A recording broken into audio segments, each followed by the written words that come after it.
All right, let's talk about something that hits home for a lot of us. If you're going through a tough time, maybe feeling stuck or just struggling right now, this is for you. We're going to unpack a really powerful ancient story that gives a surprising take on finding strength when you feel like you've got nothing left in the tank. I mean, it's a feeling we all know, right? Maybe not trapped by actual physical walls, but by something inside, something that just keeps you from moving forward. For some of us, it's the fear of failure. You know that quiet little voice in your head that says, hey, it's way safer to just not even try than to risk messing it all up. Or maybe it's that bigger, more general fear of the future. Just this cloud of anxiety that hangs over everything and makes what's coming next feel kind of terrifying. And then there's this one. And gosh, this one can be the heaviest of them all. The fear that this is it. That things are never, ever going to change. That this struggle isn't just a chapter, but the whole book. Yeah, and all these feelings are tangled up in that sense of being trapped. You know, waking up already exhausted, having that heavy feeling in your chest for no reason you can pinpoint, fighting these battles that nobody else even sees.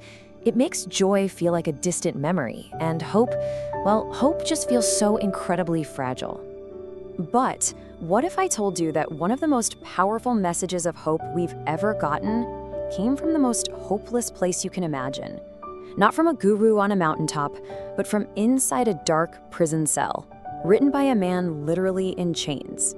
So this man's name was Paul, and his life was, to put it mildly, just one brutal hardship after another. We're talking shipwrecks, starvation, being rejected and beaten.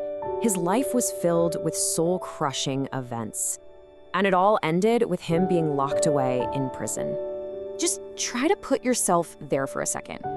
Imagine the cold from the stone walls, the heavy, constant weight of chains on your wrists, and the complete and total loss of control over your own life. Not knowing if today was your last day. I mean, if anyone had a right to feel hopeless, it was him. And this is where the story gets wild. It's a total paradox. Exactly where you'd expect to find despair, anger, and just giving up, Paul's response was the exact opposite. From that prison, he wrote letters about joy, about purpose, about never, ever giving up. How is that even possible? This is the mind-blowing message he sent out from that cell. Think about that. Not rejoice when you get out or rejoice when things get better. No, he said rejoice always, right now, in the middle of it all. It just makes you wonder, what did he know that we so often miss? Well, it seems he had tapped into a totally different source of strength, something that had nothing to do with his situation being comfortable or easy. He found a kind of power that his circumstances, no matter how awful, just couldn't take away. Okay, so here's the absolute key to the whole thing. For Paul, joy wasn't what we think it is. It wasn't happiness, that fleeting feeling that depends on good things happening. For him, joy was a deep internal strength, and it came from having a sense of purpose. It was a choice. And this mindset, it was built on a few core beliefs. First, even in chains, he was convinced his life still mattered. Second, he truly believed his suffering wasn't just random, but part of a bigger plan.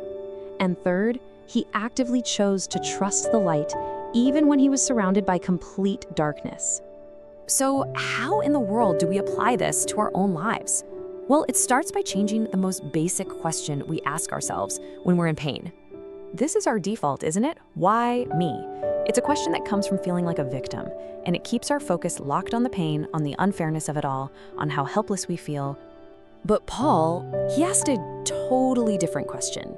This question completely flips the script. It shifts the focus away from being a victim of your circumstances to being an agent within them. It opens up this amazing possibility that even this awful thing, this pain, can be used for a purpose. And that is where his ancient story feels incredibly relevant today.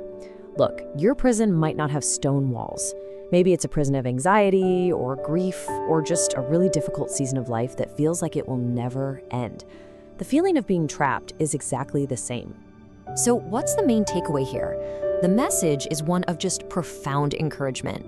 No matter how dark this chapter feels for you right now, it is not the end of your story. Now, this is so important. This is not about pretending the pain isn't real. Paul felt every bit of his suffering, you can be sure of that.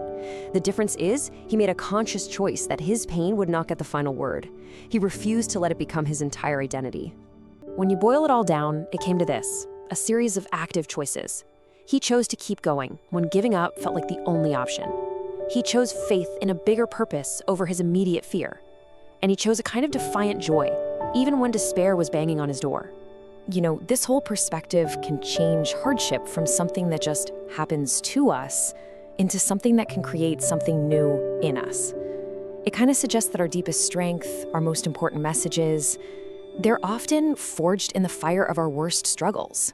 So, if you remember one thing, let it be this. Whatever your struggle is today, whatever chains you feel are holding you back, your story is not over. Your strength is not gone. And even here, right here in this difficult place, a deep, resilient joy is still possible.